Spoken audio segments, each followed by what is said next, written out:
başa düşmürsən avamsan, sən məni başa düşmürsən avamsan, bəlkə ola bilər bu sahədə xamsan. Sənə nə var ki, sən milyoner adamsan. Pulun müşoklandı, kulloklandı.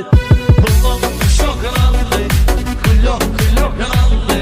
Mənəmə gecə bir hal gəlib halcım, sözmə verim sözlərə sanmal ki, Molyada oğlan var kristal kimi. Demək ki suroklandı, ya da var anoklandı. Demək ki suroklandı, ya da var anoklandı. Bir fəhlalım yama bu yanda darxır, baxıram müddetin üzünə ürəkdə kalxır. Bu iki rəşadı jalə firması bıraxır. O təbii sokunandı, bu da sada çokunandı. Mənim